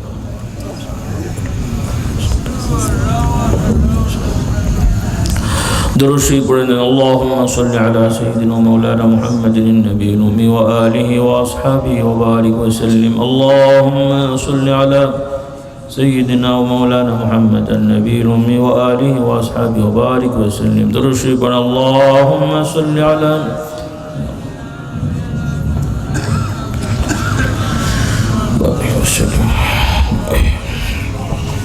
আরেকটি এলান ফুরফুরাতর নাম শোনেন আপনারা মূলত একটা সময় তো এটা ব্রিটিশ ভারত ছিল মানে অখণ্ড ভারত তারপরে ভাগ হয়েছে পাকিস্তান হলো তারপরে বাংলাদেশ হলো তো ফুরফুরা এলাকাটা ভারতের মধ্যে পড়েছে পশ্চিম বাংলায় তবে আলহামদুলিল্লাহ বাংলাদেশে আমাদের ঢাকা দারুসসালাম ঢাকা বাংলাদেশের রাজধানী ঢাকা দারুসসালামে আমাদের দরবার আছে আর এছাড়াও পাবনা জেলার পাকশিতে আমাদের দরবার আছে ফুরফুরার বিকল্প আলহামদুলিল্লাহ অনেকে হয়তো জানে অনেকে জানে না এই জন্য বলছি আপনাদের দাওয়াত থাকছে ঢাকা তো অনেকেরই যাওয়া আসা হয় বাৎসরিক ওয়াজ মাহফিল হয় আপনারা ইনশাল্লাহ যাবেন মহতারাম ইঞ্জিনিয়ার সাহেব উনিও তো ঢাকায় থাকেন যাওয়া আসা যোগাযোগ আছে তো আপনারা যাদের সুযোগ আছে ঢাকায় যাওয়া আসা হয় বেড়াবেন ইনশাল্লাহ ওয়াজ মাহফিলে পাবনাটা অনেক দূরে হলেও ওখানেও বাৎসরিক ওয়াজ মাহফিল হয় দাওয়াত থাকছে সংবাদ পেলে বা সুযোগ হলে যোগাযোগ রাখবেন এছাড়াও যেখানে এই দিনের কাজ হয় সব জায়গায় আমরা ভালো কাজ যেখানে আছে আমরা সহযোগিতা করব রাজি আছি ইনশাল্লাহ তবে বিভ্রান্তি ছড়ানো হয় এমন জায়গা থেকে আমরা দূরে থাকব এগুলো আমাদের একটু খেয়াল করতে হবে তো আসলে বাংলাদেশের পরিবেশ পৃথিবী সব জায়গায় এখন খুবই হজবরলা মানে একচেটিয়া কাউকে ভালো মন্দ বলাটা কঠিন হয়ে গেছে অনেক ভালো মানুষের মধ্যে খারাপ ঢুকে পড়ছে আবার অনেক সমাজে কিছু খারাপ থাকলেও ভালো আছে সব কিছু মিলিয়ে আছে আর এই জন্য আমাদের একটু বাছবিচার করে চলতে হবে তো অনেক কথা বলা হয়েছে ভুল ত্রুটি আল্লাহ তাআলা ক্ষমা করে দেন হক কথাগুলো মেনে চলার তৌফিক দেন আমার যুবকদের অনুরোধ করে আহ্বান করব বাবারা যারা আছো ছাত্র যুবক যারা আছো সকলেই ইনশাআল্লাহ জামাতের সহিত নামাজে অভ্যাস করবে ইচ্ছা করে নামাজ বাদ দেবে না ইনশাআল্লাহ কোরআন নিয়মিত তেলাওয়াত করবে সত্য কথা বলবে মিথ্যার আশ্রয় নেবে না হালাল হারাম বেছে চলার চেষ্টা করবে আল্লাহ তাআলা সবাইকে তৌফিক দান করুন আল্লাহুম্মা আমিন ربنا ظلمنا أنفسنا وإن لم تغفر لنا وترحمنا لنكونن من الخاسرين